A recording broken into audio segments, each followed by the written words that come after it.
Hello Perfect Blends family, it's Tamara here, the queen of sauces. Welcome back to my YouTube channel. Today I have two special guests, my wonderful sister Mo and brother Elijah. We are going to make some chicken empanadas.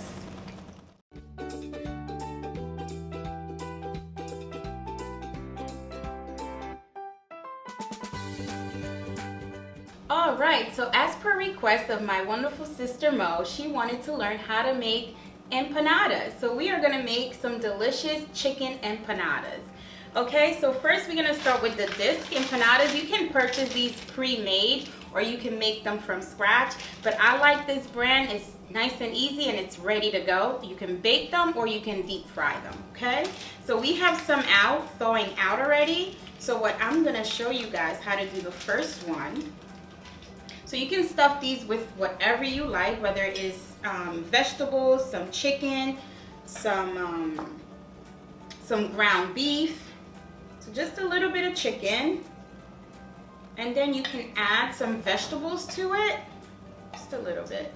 Also, you can mix the whole thing together into the meat. That's also perfectly fine. And guys, we're gonna just fold it. You're gonna hold everything up and just fold. So let's see if you guys can do that. Okay. Oops, mine just fell out. So try not to overstuff it, so you can be able to close it.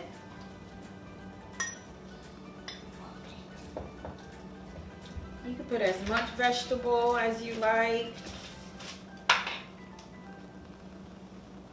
So these are nice appetizers that you can use when you have friends over, you have a nice guest, a small gathering.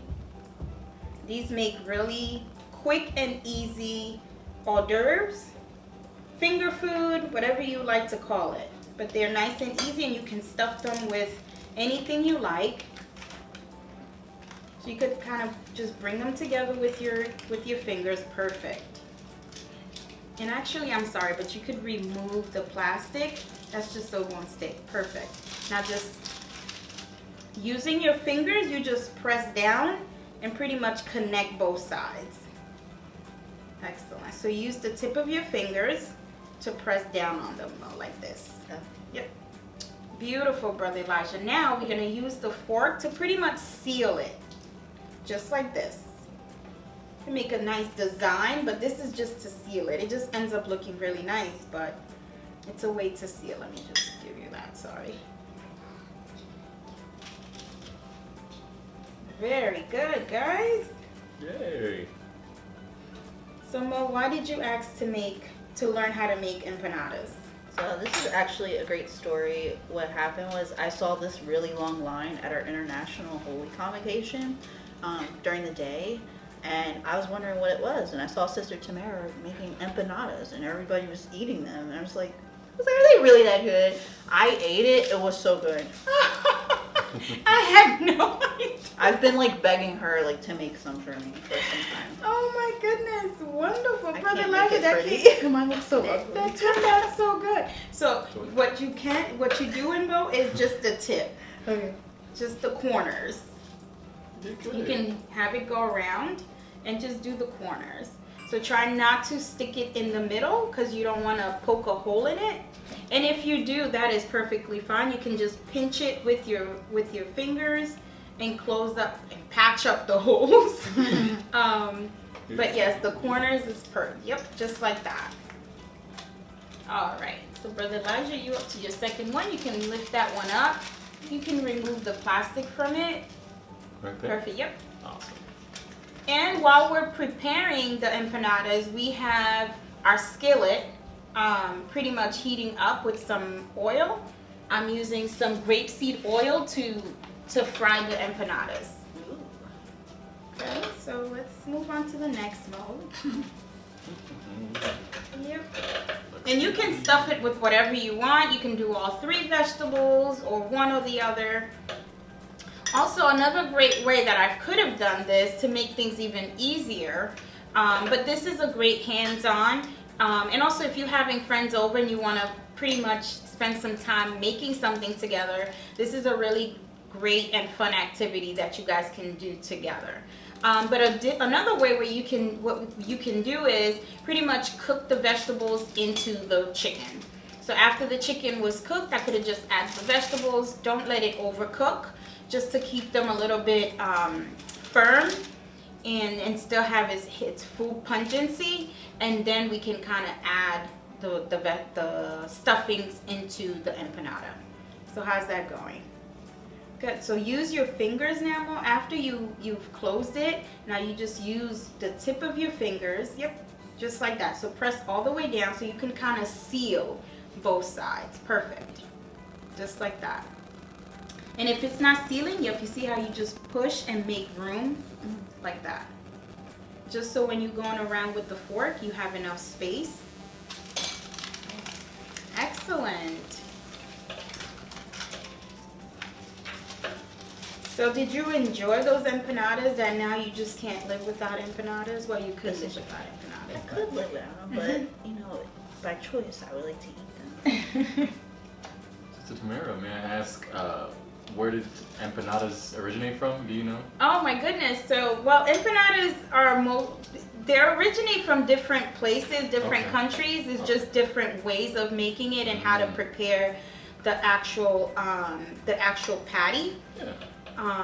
Or the dough. So originally, I love empanadas. I was raised in Dominican Republic, so they make a lot of empanadas, and it comes in different shapes depending on whether you can put some sweet, like apple, like similar to an apple turnover. Yeah. And also, my background is Haitian, and we eat very similar things that it's called pâté cordé, which is pretty much the same pastry, which is like an empanada, just in a different shape. Some, Haitians tend to do it the same way, or it comes in a square. It's all a matter of how you shape it and how big it is. So I love the fact that I can do it in different ways and give it different flavors. And I'm able to either make it Haitian style or Spanish style, just pretty much adding the different type of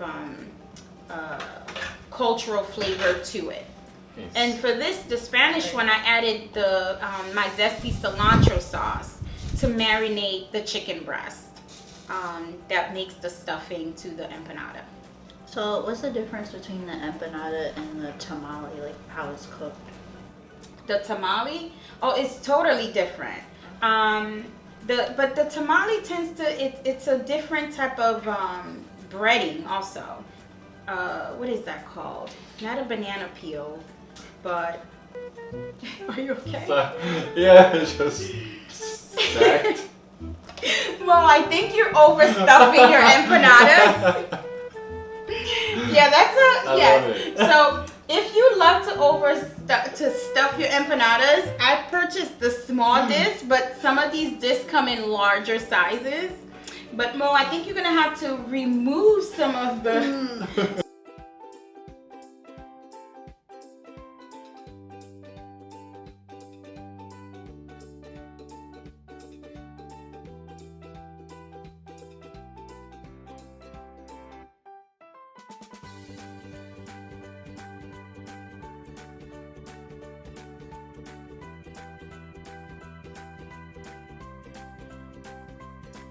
Alright, so what is it like to be trilingual when it comes to food? Like, do you have like any clashes?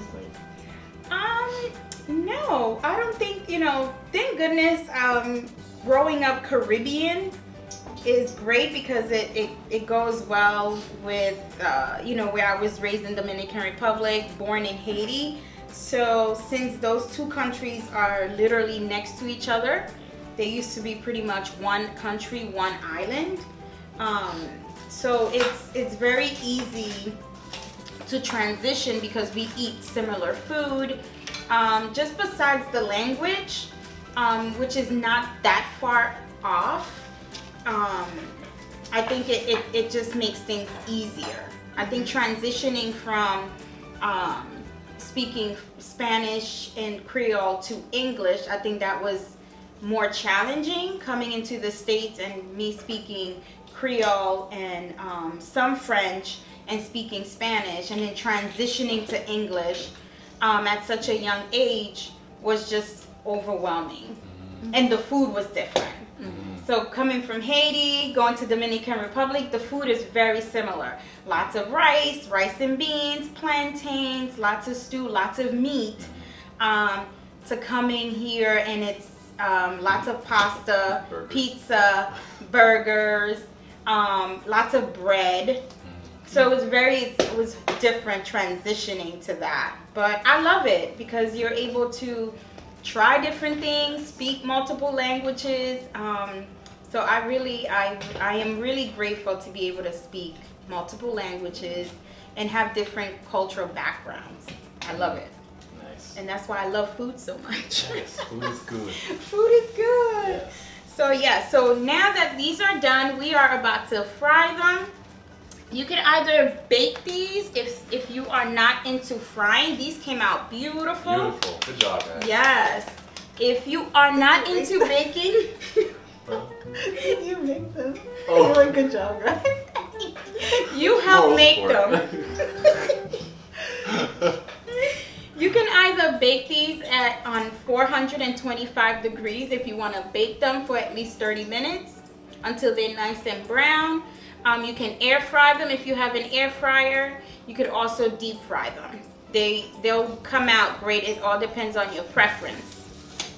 If you don't want the oily empanadas, but deep frying them is better, guys. The color comes out better. I mean, I just like the deep frying, but it's really up to you, okay? And we are gonna deep fry them in a skillet, and let's get to it. All right, so we are about to just deep fry our empanadas. Make sure your heat is nice and hot. That's what will give it the really nice dark color. So you can go ahead, just slowly put them in, just so you don't burn yourself. There you go, beautiful. Very good. Yeah, so since the oil is very hot, you want to be very careful in putting the empanadas in, okay? So you can go around, make your way around, and then very good. All right, Momo's getting the hang of this. She's doing it. And these should pretty much cook for about 2 minutes, and you turning them back and forth to get the perfect browning. You don't want to burn them, but some people like them a little darker. I don't mind mine darker, but some people like them very light, so it's really depend on you. So if you want them really light, about a minute or two. If you want them a little darker, 2 to 3 minutes.